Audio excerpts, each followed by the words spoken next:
अस्सलाम वालेकुम दोस्तों। आज जो हम आपके लिए टॉपिक लेके आए हैं वो है फैक्टराइजेशन। बहुत से बच्चों को फैक्टराइजेशन करने में काफ़ी मुश्किलात का सामना होता है और उनको ये सवाल करने में पेपर्स में परेशानी होती है। अच्छा, ये वीडियो उन दोस्तों के लिए है जो क्लास 9 के हमारे स्टूडेंट्स हैं और बाकी बच्चे भी इससे फ़ायदा उठा सकते हैं। तो चलें मैं बताता हूँ आपको कि हम इसको किस तरह सॉल्व करेंगे। अच्छा देखें दोस्तों, सबसे पहले फैक्टराइजेशन करने के आपके पास 3 तरीके हैं। वो 3 तरीके कौन से हैं मैं आपको बताता हूँ। पहला तरीका जो है वो आपके पास है common method, bye common method, यानी हम इसमें कॉमन निकालते हैं और उसके ज़रिए करते हैं। अच्छा, दूसरा तरीका जो है हमारे पास कॉमन मेथड। अच्छा, दूसरा तरीका जो है हमारे पास वो है मिडिल टर्म ब्रेक। सही है, मिडिल टर्म ब्रेक, इसके ज़रिए भी हम फैक्टराइजेशन कर सकते हैं। और जो तीसरा तरीका है वो हमारे पास है बाय स्क्वायरिंग या क्यूबिंग। इससे भी रिलेटेड सवाल जो है इसके अंदर आ जाते हैं।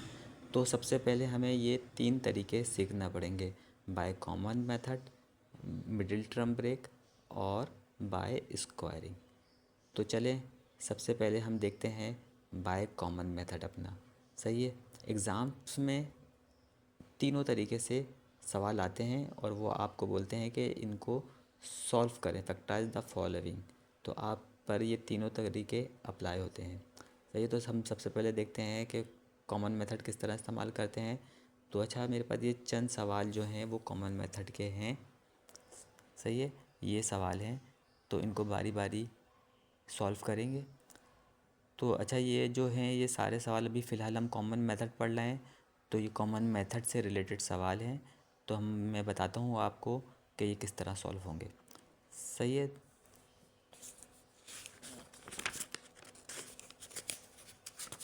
ये हमारे पास देखें, पहला जो हमारे पास सवाल है वो है 4x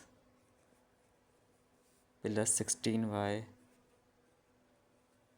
प्लस 24z। ये हमारा पास पहला सवाल है। अच्छा देखें दोस्तों, जब भी आप कॉमन मेथड के ज़रिए ये सवाल जब सॉल्व करेंगे तो आप इसमें ये देखें कि 3 वैल्यू होंगी तो आपको तीनों में कॉमन देखना पड़ेगा, और जब 4 वैल्यू होंगी तो आपको 2 और 2 में देखना पड़ेगा कॉमन के क्या कॉमन निकल रहा है। तो अभी हमारे पास देखें इस वक्त अभी 3 वैल्यू हैं और हम इसमें देखेंगे कि कॉमन जो हमारे पास अल्फ़ाबेट्स हैं या नंबर्स हैं ये क्या कॉमन निकल रहा है इसमें। तो अब सबसे पहले देखें हमारे पास ये 3 वैल्यू हैं। अब पहले हम सवाल उतार लेते हैं, 4x 16y प्लस 24z। अच्छा, अब देखें हमारे पास ये 3 वैल्यू हैं, इन तीनों में देखें कॉमन क्या निकल रहा है। तो आप देखेंगे x इधर है वेरिएबल, x यहाँ पर है, इसके साथ x नहीं है, y है, इधर z है, यानी तीनों जो हमारे पास अल्फ़ाबेट्स हैं ये सब क्या है, ये डिफरेंट है। अच्छा, अब ये देखिए हमारे पास नंबर जो वेरिएबल है ये क्या है, हमारे पास 4 है, ये 16 है और ये क्या है 24। तो इसमें देखिए कॉमन क्या निकल रहा है तीनों में जो हमारे पास कॉमन निकल रहा है वो है 4, क्योंकि 4 के टेबल में 16 भी आता है और 24 भी आता है। अगर नंबर में देखेंगे पहले क्या कॉमन निकल रहा है, अगर नंबर में कुछ कॉमन नहीं निकल रहा होगा तो फिर हम टेबल में देखेंगे कि भाई टेबल में क्या कॉमन आता है। तो देखें 4 के टेबल में 16 भी आता है और हमारे पास क्या आता है 24 भी आता है। तो सबसे पहले हमने जो इसमें कॉमन ले लिया वो क्या ले लिया, 4 ले लिया। जब 4 ले लेंगे तो फिर हम इस तरह करके ब्रैकेट बनाएंगे और अब हमें इधर ऐसा नंबर रखना है कि हम 4 को मल्टीप्लाई करें ऐसे नंबर से हमारे पास क्या आंसर आए, 4x आए। मिसाल के तौर पर मैं आपको बताता हूँ रफ वर्क में, यानी 4 को मल्टीप्लाई करना है ऐसे नंबर से जो हमारे पास क्या है 4x आया आंसर, 4x। तो हम इधर क्या रखेंगे, 4 तो हमारे पास है, इधर क्या रखेंगे हम x रखेंगे। 4 को मल्टीप्लाई करेंगे x से क्या आ जाएगा 4x। तो इसी तरह हमें 4x बनाना है तो क्या रखेंगे इधर x रख देंगे, फिर ये प्लस आ जाएगा। फिर हमें 4 को इधर ऐसा नंबर रखना है कि मल्टीप्लाई करें जब तो क्या हो 16 बने। तो 4 को कौन से नंबर से मल्टीप्लाई करेंगे, 4 को हम मल्टीप्लाई करेंगे 4 से। तो 4 4 ज़ा 16 हो जाएगा। और अच्छा हमें 16y चाहिए तो हम इसके साथ क्या लगा देंगे, y लगा देंगे। अब ये देखें 4 को मल्टीप्लाई कर हमने x से, क्या बना हमारे पास 4x बना। 4 को हमने मल्टीप्लाई करा 4 से, तो 4 4 ज़ा 16, 16y, यही चीज़ बन गई। अच्छा तीसरी चीज़ जो है, अब हम ये इधर देखेंगे हमारे पास ये 24 बने, तो हम इधर क्या नंबर रखेंगे, 24 बने, 4 5 ज़ा 20, 4 6 ज़ा 24, और ये हमारे पास क्या आ गया, सेट आ गया। तो सही है। तो अब हमारे पास तीनों में कॉमन निकल गए, x + 4y + 6z, तो ये हो गया हमारा आंसर। सही है दोस्तों, उम्मीद है कि आपको कुछ कॉन्सेप्ट क्लियर हुआ होगा। अभी हम मज़ीद इसके क्वेश्चंस करते हैं। अब हमारे पास जो दूसरा नेक्स्ट क्वेश्चंस है वो है x² 3x² y और 4x² y² z। तो हम इधर लिख लेते हैं सवाल अपना, x² + 3x² y + 4 + 4x² y² और z हो जाएगा। तो आप चेक कर लेते हैं हम, ये हमारे पास दूसरा क्वेश्चन है। अच्छा देखें भाई दोस्तों, अब इसमें भी हमें जो है वो कॉमन मेथड है, मैंने अभी आपको पहले बता चुका हूँ। जब मैं मिडिल टर्म ब्रेक कराऊंगा तो उसमें बता दूंगा कि उसकी पहचान क्या है। तो आप देखें इसके अंदर जो है हमारे पास 3 वैल्यू हैं, तो हम तीनों में कॉमन देखेंगे। सही है, एक वैल्यू ये हो गई, एक वैल्यू ये हो गई और एक ये।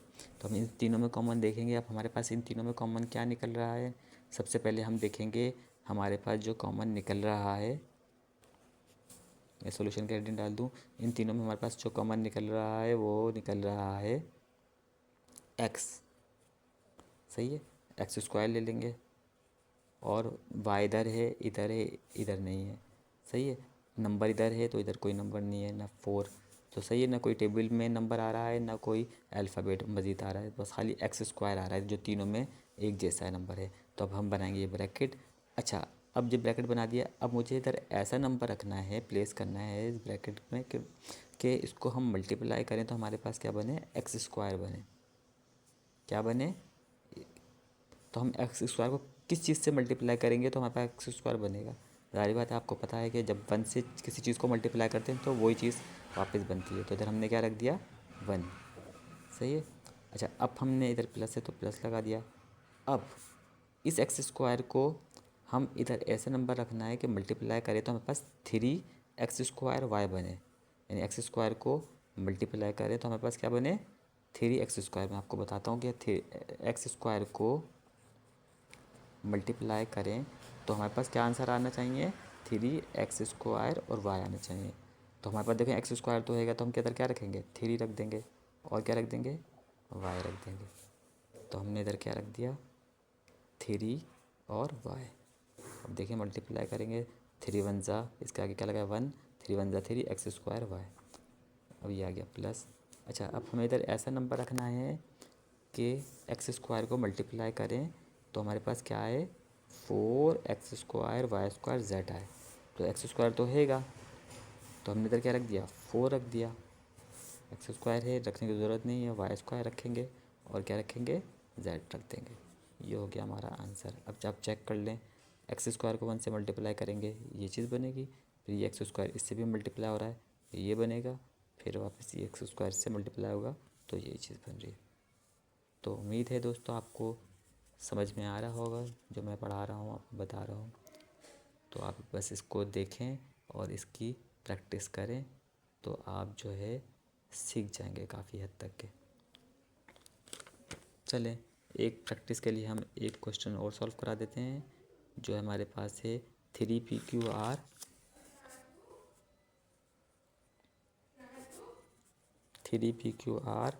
Plus 6 PQ2 plus 3 PQS। सही है, अभी हम इसको सॉल्व करते हैं। अच्छा अब देखें आप, इसमें जो है हमारे पास कॉमन देखेंगे, इन तीनों में सबसे पहले कॉमन क्या निकल रहा है, 3 कॉमन निकल रहा है। अब उसके बाद अल्फ़ाबेट देखें, पी इधर भी है, इधर भी है, इधर भी है, पी ले लेंगे, क्यू इधर भी है, इधर भी है और इधर भी है, तीनों में क्यू भी सेम है, तो ये 3 P Q तीनों में सेम था, हमने ले लिया। अब हमें इधर ऐसी वैल्यू रखनी है। अच्छा आर देखें, आर इधर है तो इसके पास नहीं है, इसके पास नहीं है, टी इधर है तो इधर नहीं है ना, इसके पास टी है, एस इधर है तो इधर नहीं है, तो हम इधर क्या रखेंगे, 3 PQ को किससे मल्टीप्लाई करेंगे कि हमारे पास 3 PQ आर बने, आर रख देंगे।